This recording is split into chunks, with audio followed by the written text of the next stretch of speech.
the name of makeup. Sa me won name was piece na wa me was special prayer program bia makeup. Enkrofo ware dwo adane chairman ayi o mare wade ware no adwo. Nti bia na obi ware koja ware. Me no your baby ho ade. Ma ware yin. We ba beti. O mare wade. Nti me mani trim. Ba be expose. No pa ware. They wade. Ma ka make up we be boss na obi dia o ye secret wa beti so. O se wade ware no. We clap obi mo na ye beto aba. Na me vice president o mo rem something. Bibi aba kan yam tomo. David. Obekwa ko expose here. Aha, ati anopay so ko Jubilee am chairman pani. Se wa na wo. Jubilee dia me ko eden. Enru ho. 3 piece no na nyam waka mama me ho. 3 piece. Enru ho. And my message is saying no platforms you know say I don't know by where you are. I say you should tell them say. Oh Russell. Ono to okunetize ho. Papa enso nya appointment. And I mean, I said, said you about the mamma and the son of it. I am Kuntoko. A high angel TV. I am Kuntoko. Where's the about 3 piece to and to meet me when and so yeah, you man me say back could be less than no one. Hey, oh, can't talk. And Tokano shall say, or Hano could be over. It's not done because I send you a Mama can baby. I don't call him Oshia, I hope that almost out was with you. I am in the crunch. She was also made me come a have maybe or no code. I didn't know good. I don't know who could you know no happening. Ovako, any on the view once. If you see a baby on a canna, oh, be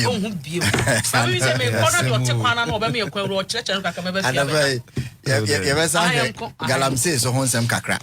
Buying chess Galamsey for the say Yachini Pabibre. Na the chases number of the catches number. And no more de chess say ye behuni pa okofa excavator ne buy. Na fe yakwako neli onwa. Any other issues say waha. Say you can introduce you Hodada. How do you introduce you? More introduce you Hodada. You know, Solmo Wusu. And order the whole Kamukakra. But was I a fresh crowd?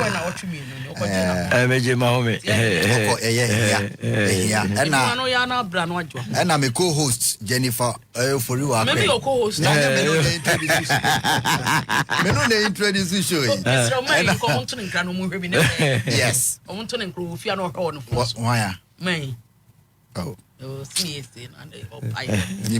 Adote Alotes. What about your phone case? Still, I'm Zabe. I'll show you what. Pope, you come on. Vacancy. I don't know information. Abe. So look at the other side.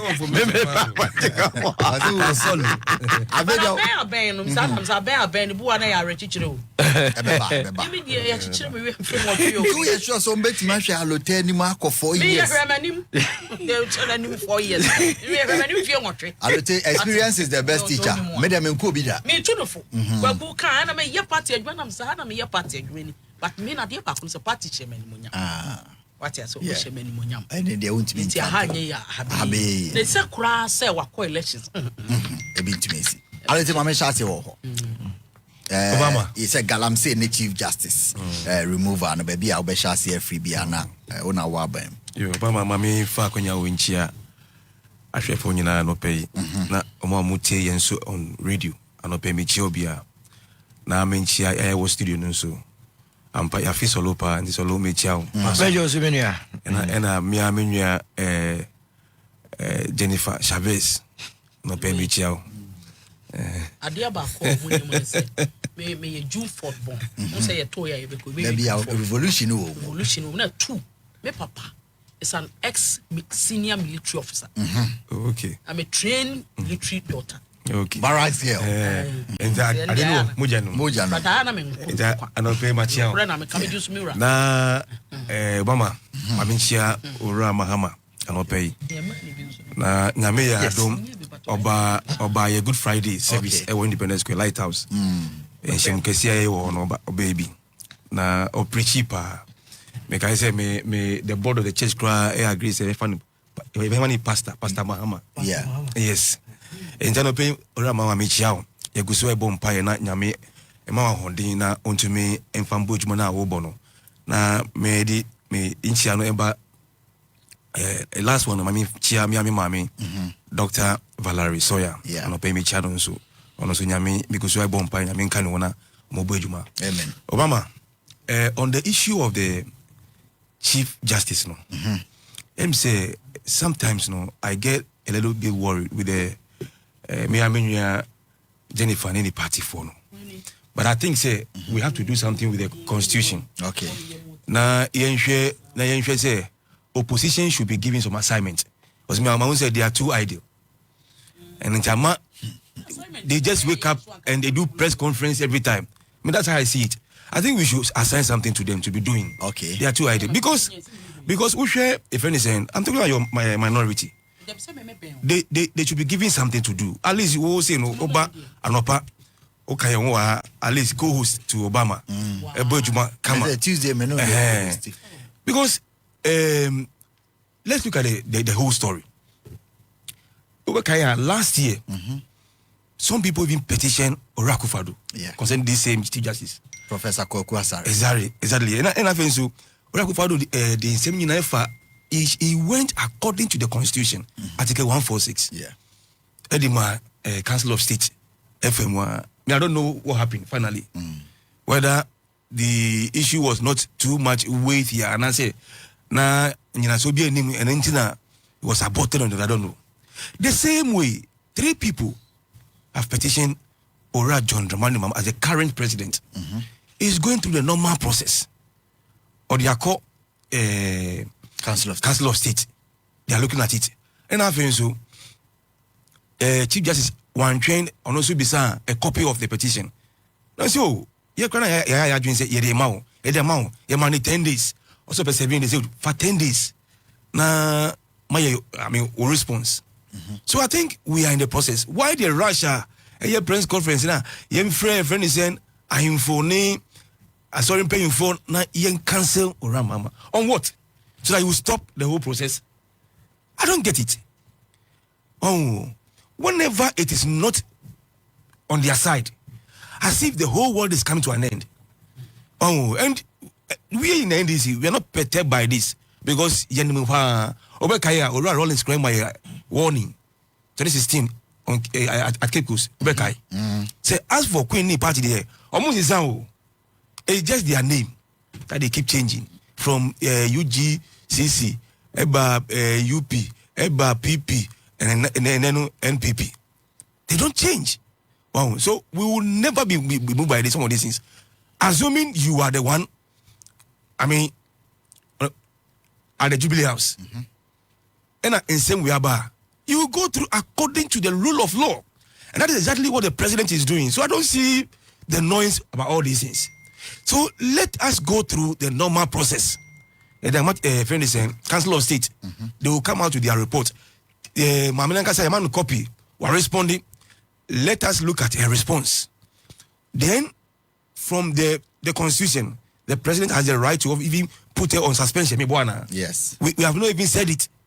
Then a committee of 5, members will be formed. 2 from there. These are the process. May breaky story of the members of the committee now. Yes, members are yeah, but investigations into her matter. It means that a prima facie case has been established. Is according to the law, yes, according to Ghana's constitution, whether the constitution has issues or not. Yes, that is what we are using now. So according to Ghana's constitution, and Ora Mahama come one by one, and he said, "You found some team. He said, underground works to establish further and better particulars now. Then maybe it's coming from the Council of State, paying for no, or they want to be sure before they take the next step. So I think we should all relax. Now, but we are more pushing near my head. No, I say Mamino is a member of the MPB's women's wing. That's how I see it.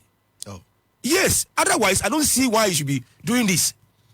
The president has not violated any of the laws as far as the procedure is concerned. If he has done that, they should tell us. Say, Bia, I take a 146, from 1 to 10.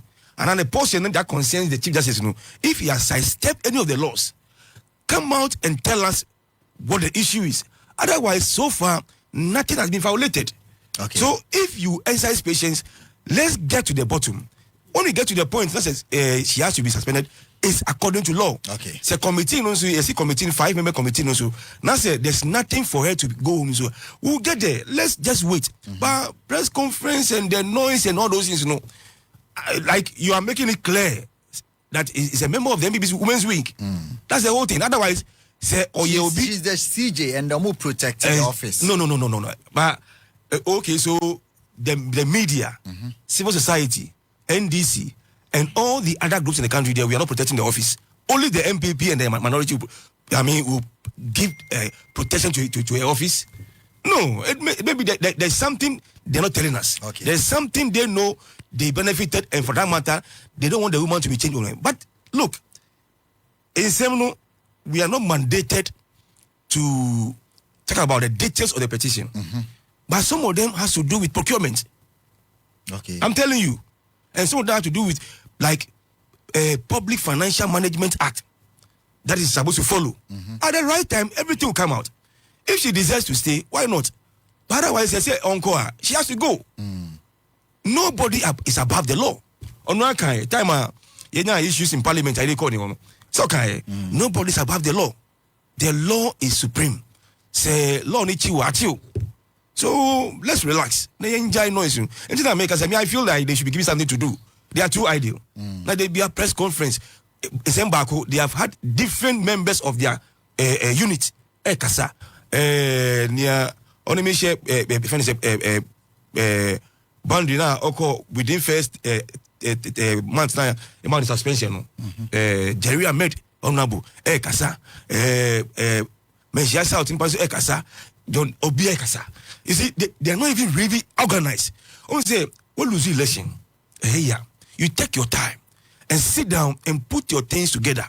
But the way they are rushing, Obi Kasa, so we don't even know who is leading their legal team or whatever. Everybody is talking just to show off. But it will not move us. Orura Mama is focused. Yeah, the too many chaining same say Ombwa Ghana for. Now baby MPP party ye call ya bray it should take cut from that side. Look, last time we were discussing something. I think say we were talking about the price. Few 3-4 years ago, I said, Saturday and then ye turn is hano. And I said, look, Ghana for ye bray power. MPP at the ye call more than slavery. And that is the focus of the presidency. He will fix everything. So give the man the chance to work. But like I said, no, we are not perturbed. We are focused in delivering. On the issue of Galamsey, you okay. When you initial comments on the CJ, Galamsey, in the Obama, my sister, Queen, and any party. They should relax. Ghana for are willing. What Ghanaians want is that they should have abundant food to eat. Then endorse. They should be able to buy fuel, pay their bills, pay the fees for their kids. So they can and then it should not help us.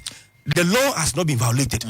Follow Article 146 due process. Yes. Okay. That's all. Queen, removal of the CJ, or say more party for no more Casamame or day, or you more member now. Yeah. Wow, what's that? Coffee was Sunny. When Sana Okoye say, I say, and Casasa. Oh, so another. When he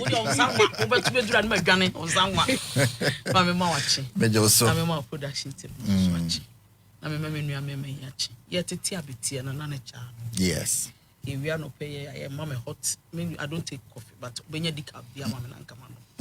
No way to our dinner near bread. Empty pockets, empty hands, empty position. Charge here. He let them. Oma Shaman for the charge and you're quite a corporate PR baby.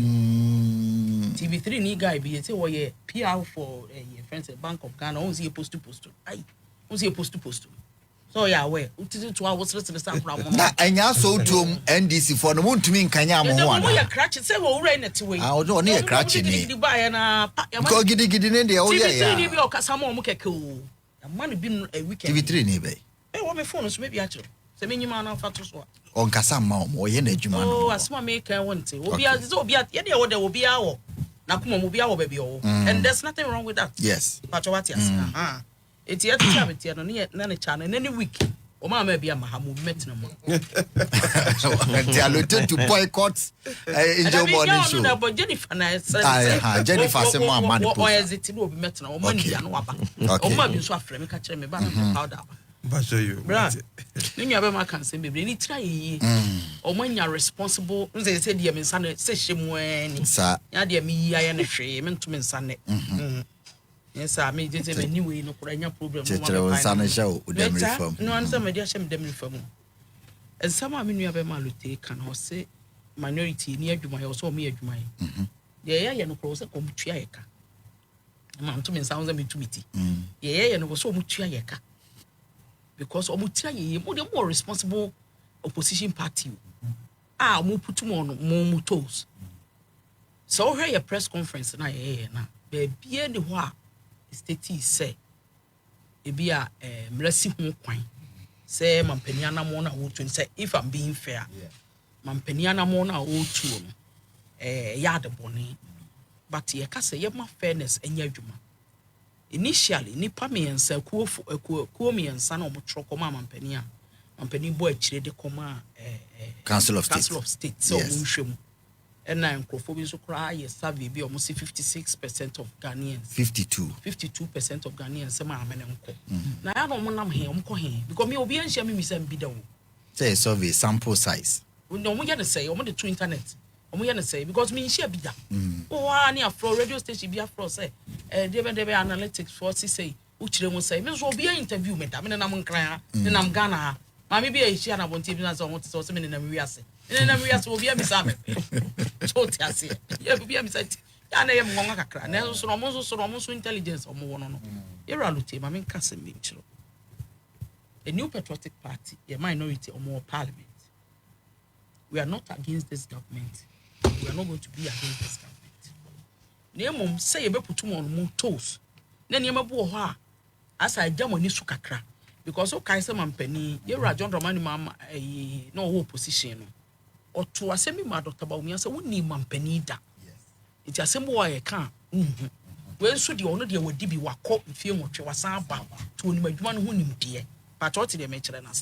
It is a dear at the hand one found to maybe and so you see. A while is see, and you will be a year free. Yeah, you could see when you have a much solo. Maybe some questions I didn't soon a free aqua.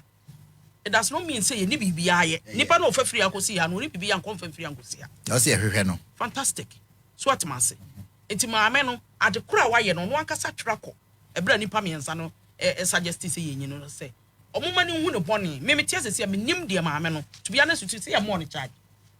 Or all the charges are petition on the petition on the issue. I'm not so money who what is in the petition. No, no, so we be our own so. What me are about and as also will be also a buying air defense. It's a no near dear year can what him say. But a carco yes will be added and what's my so to be honest with you, me dear mamma. Yes, is giving room for people to ask questions. Say more co campaign, more customer many by a electoral commission, a bay way, more cast answer someone as a son, will cost 9 years to move for no. Ye nim dear Cynthia ye mamma. It gives us every cause and us every reason to believe, say, Moka say, Mube, you know, now quite a persecution. When I say, Yani, you have to be out of there. Now, dear, the person cost war or tell your move for me. So, no, tell your move for me. Yes, cost war at all cost. Almost feel it say, Mammy, because only a lutemon crofone be share, or Mukase. Mammy is not in line with them, or Monin and Yard, there are a lot of cases, or what they call when cases in the cases be go where need will be so much charges now. And someone or can be no.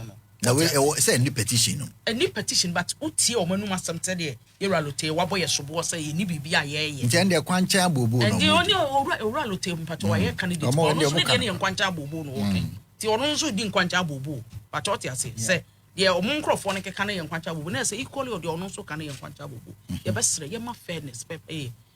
Mampeniba no Casso of a farmer pa. A man or maybe celebrities be any of your man yet. A Zazu, a Yezo, Mamma is the whole, or man your whole nibi. But when you post, you're related to Mamma is a whole, is a whole, this a whole, sir. And my man is a whole, it's all cottage to Mamma is a whole, t shirt, it's a whole, it's a woman to hold. And I'm seeing Canis and a whole in a confer from Bar. You're a little at when you're my no mamma movie. It's a man womb crank. But what I say, I buy be about promising Mamma 40%. Mamma, yeah, time no. NDC 20, MPP 20 members of parliament, which was not enough for both sides. Ghana and the Ghana, man, you know, yourself. And I must say, you are money, how no more crockery. Say, be crying, no matter. Now the brobage jam Susana, I'm saying, I do my own. My cousins are 15 years old. Nothing now, Shassi. My young on yourself 27 years, and not from your family, Shassi. Tell someone I'm bomb chidom, and I'm tamichi. Yet demand out more from Kakaka. Tell Kobasi, dear, and see or bass with some media, neck, I'm your say. A man on your some name, but I'm surprised. Say a woman swing. A man now, Marty through for Mudimo Coco for Ghana, Obiakan Pado. Nobody is talking. Or is it because I am Amano? And I am people are blessing you, didn't buy into Obia any voice over Casabiu. We are losing a voice, nobody is talking in terms of a man. You see, a man, Yanni Casa, yeah, Casa, Mambo Fool. I can't say, yeah, enemies. Yes, that's the correct word. I'm sorry for the first one. What you say? Because Kamana, sorry, you know, I want to ask questions. I'm sorry, and then so yeah. Omenkasa almost sorry, some quite boy. So I'm quackon there. Omonkasa. What you say? We should know what we should demand for questions. Any answers? I will say, sorry, we should demand for answers. We should give them questions to answer. Okay. But what I said, dear Mamma, a dear Tini, you know, Mamma, I am from sources. Then you come back again, not your negotiation table. So say, a dear, you bet me. I know, sir, as for my Ghana, we are buying by the constitution of the land. It will be is not above the constitution. I think with the exception of the president and for some time. Someone penny your continental mention this in field which and I asked one. Oh, say, or yeah, debut white me. Old person in the cocota, obey you. But the best you a bequa could baby. Aging a senor, no. A bebaca could baby. A young way, Sabandi for. What to be that Ghana has our bandy for? Don't go to Escamore court. Ah, Debbie. Tino, Yenina, no Yenina, be a potential way to the Mrana, a boy home and your best. Or Mamma Pepper ye. Okay. Now you who say, I'm not so wide, dear Bonini. Or honor ye say, or your intention way. Near the evidence in United Daba. Then is for the emotions, Cassa. No more man for every room to also raise questions. I bassa yana puma sibre. Now, at the end of the back, we say, Mamma Tan about town or some muka. Okay, and some foyer beside Medabanosi. Medabas, I'm saying, and 12 goes a soon. I had ever basso. Solo. Chief Justice, I say, me now, as a nanam feature, as I say, baby, I do know your first stage. Your second stage. First stage, near President, I receive a petition. Second stage, President, you know, at the Akoma Council of State. When you're under any mandate, some Chief Justice and respond, but on 1 month, 10 days. We Chief Justice, yeah, and share their name. Or man 10 days or I respond the natural justice. What Kennedy? Your movie says here, your forming committee or mobile investigate. A Chester Council of State and I establish baby. First time I be Chief Justice, I will good image at the mouth mine and I said, Rema Kakrama, yes, will be a book and then Obama made us a chow, my affairs so Mechia, Miniaban, so any adote, Achiangui, and a poor part of us. The top of our Tony Christa was sorry, the sorry, no, everyone was sorry, opposition. After Yam Rabuno, now also when you're Ochefa, and also just a more jubilee house, Monkai adote, Namonian and Temano, Channel. So, for 7 minutes, you mammy. Obama. I'm being what you see into me, Chief Justice in Frio. Okay. There is no law. And I'm being soon what you Chief Justice and your bonia or say in Frio. And you know, Yamra Pono, say or more a share constitution. No more say, and bedroom yen to me, Chief Justice, I came from Kushim. I think 146 is so clear. Yeah. Meme fees my metokon or more tunifono arm one. Okay. They have. Or Mahama, I'm telling you. Here there was this judge, Supreme Court judge, I know America, in 1969, near friend Abbey Fortas. Anna, Omoye some being impeached. On one share, you see, won't mean you're buying. A share baby and to quality free ban on one resign here. Maybe free sem men between the 4 can make us own negotiating exit. No uncle. Are they? Because you see, answer will be because obey you know. First indication. Say Mameno, be born no Professor Kwaku Asare and my indication. So kind Professor Kwaku Asare petition or the call on the 17th of December 2024 now. Who reading without any political emotion. Now be who's a questions to answer. Okay. Now or the call 17th, Ora Ekufuado Eddie whom by somewhere 2nd or 3rd of January 2025. Now me feel so Ekufuado. Ebe Jai said already at Banewi. I was on my way out. And the next Council of State, the President, made a mom. I know Ekufuado yes on the Obedin Hujuma Sanwako. Now the response, I found it very interesting.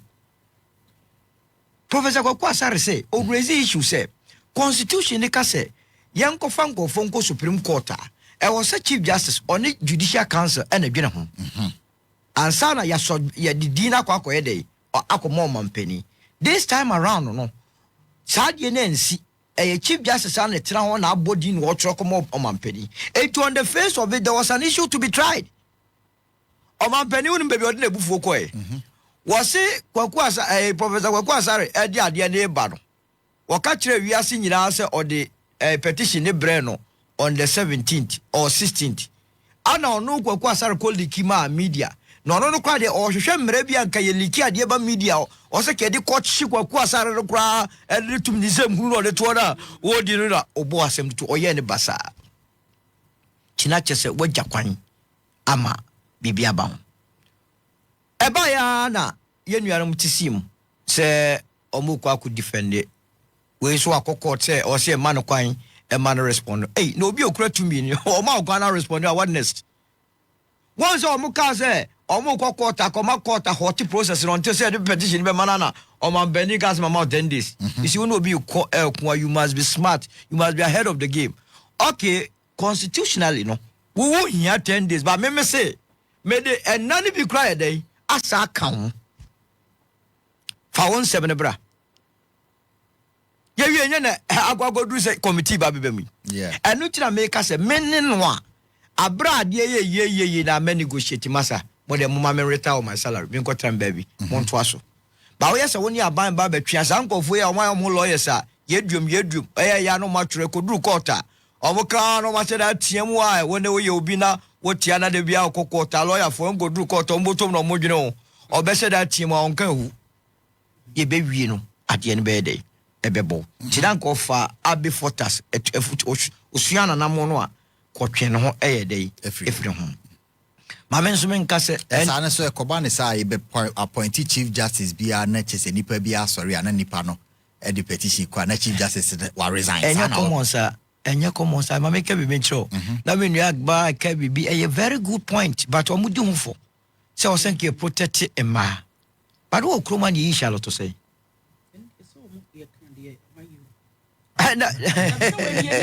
That be when he and this yet you assembly you see obi petitioner yes among and this no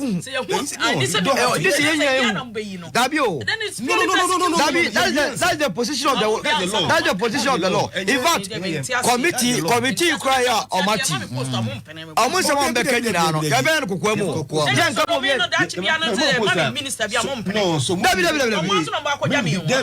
say the year can say my media e won bremu say o the petition e ko bo Chief Justice and this year yes o man amra and it Orekufodo na bufu an wo mu say Professor Kwaku Asare be start free o say what the petition ban say well leak ama media kra hu say so ko leak say no leak here there was nothing also what yakoma no na ndi be da so leak propaganda. Oh dear. Orekufodo leak from Jubilee House. He can even be leak from Jubilee House. Kwaku Asare party Orekufodo there I will tuto Professor Kwaku Asare over baby agina dey chuso na be chuso I no me chuso ndi na azan na azan what azan ever so no to aso so yes here enu ti na me feel say e ma ho asem de MPP fo di ho fo hwe wo mo na tumi ko yi oba or contest as MP wo your friend say ekropon ni ablekuma Okakweno I find it safe unyan ti asam na se nipa na tete san free be po no what tete asa go ana ma melanka o ana na ma melanka o na no be motor riding na me na person protect na oji kambu ne kabane slit ya wono ni na na mo person protect na ana na mo antu ni fo se oba be bia wo ti asa be honey opposition omo na yi no anaso omo pa mo dey force them out of the place they force them out of the omo se capo call capo so kwa wa ye kro ni na de tie no no se kro no me ka so se kro no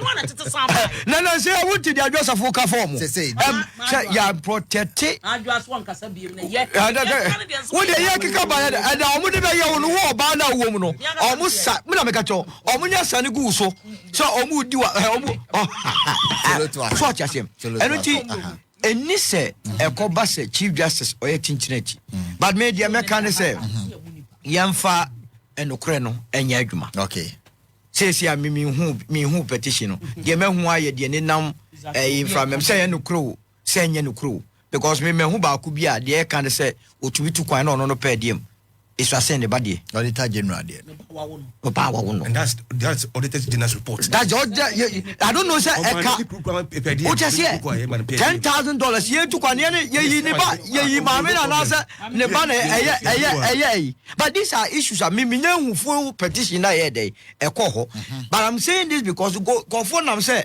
laughable obetie obribu han o say laughable dey petition na hu ye who leaked it to you mo be say any political football me I was going to descend heavily on this current attorney general because the last time I buy was a boss by middle of April Kwabnedu Bwine Nana Semno our court 27 kakrakano but see and I think we have to pause in this attorney general and rush it to court because the leader of the judiciary no ankasa a whole problem one cleaning mess be and kofobi all of a sudden I didn't go for be na wa bem Jennifer they want to be nkuma because ono go dia bansika and go for na wa bem na they seem to be fighting for the chief justice e dey no mo hu omo your opposition oversight just go fight by chief justice oversight responsibility hwe afenyo oye eyi no wono no ye minority leader no wo se afi the justices ni ankamom and block hey e dey asem ni e be that is irresponsible opposition enye esan say chief justice not to on oye maami oye lawyer ni a na nie fia obetumi defend no at any time ana asem na ye kwakọ kan say konas asem no hrada I don't think say woman better so kwa no they will survive it because there is a reason why ya committee here for me emumie no so ye justice of the Supreme Court ono ye ni colleagues ti mutumi hwe na ni mumfa bone enye dey enye no okay ana yem pese tre na aka no yesi ma obi anye lawyer as a lawyer, you know a lawyer or bar, Ebian Hunipa. Ma obi oye Council of State member enka because ye chief justice Council of State na advice. Yeah. Ana mo bia or Parliament na approve no. Enti system ni fair. Won ko na onkonko kanasem. Okay. Ba baby ameti die. So be survival pa die. Oso nya hu petition, oso on survive. Unya hu ye enti die na chese. A Council of State for omutiri nwafu dwene se asem ho se be ansa. Me se no hwan. Council of State transfers face row. So there is a question to answer. And you hear Madam Makache butu ma amen for amuntu ni ye. Okay. No God ka se o basa e krasi makamenwe. Ma monso abemu for the Council of State or the letter basa e krasi makamenwe. The edro no me negotiate me kwa amuma nya adwere o. Okay. Ne ye ma ame no enkotene free boko. Yeah, that's it. So lonti nipa num na wo kan no aye two Supreme Court justices no aye Justice Scott Gabriel Poaman was so. Me se ma mi beko. And Justice Asiedu. Justice Asiedu kan Adibu. Adibu Asiedu. Third one no aye Madam Cecilia Pridi. Greenhouse. Oh, okay. Number 4 no aye Daniel Yadomlevo. Ayaka. Yadomlevo. Ayaka. Mabo so 4 no mabo. Ayaka. Jenny. Mama na ye chairman. 5-member committee. 5-member committee. Supreme Court justice. Other people. Yes. Other people. Two no na mabo, but other people near Cecilia Pridi. And Domlevo. And Professor Gisa on so Legon. Oh, me Professor Gisa. Oh, there be many. Debbie. Obani you know. Now we oba but any gender yes my best fear about the case sa ensem na ya ne ka say oba ne bema I don't believe in it. Obama say kroma ye de memma nko na be ya adwuma na say anope ko be se ma working ne boa 50 pesos. What is wrong with that? Ye de man nko na be ya adwuma no na say ye kotogo be na ye 1 cedi. What is wrong with that? The effect is important. Me I'm not interested in ana oba na ko share we ye de oba ko tena ye de ko tena ye friend say maso quantum ye sikango ye nyanche no kra ene de enye solo anu de wo se so nyanche no stay o just here ya de mati kromwa ema ena anu anya adwasa for na ka tell school feeding maami ya professor Kwashiga Yiri omonyon anyway aya be ma na yes na solo mama be dangerous and Lumba kai some girls are dangerous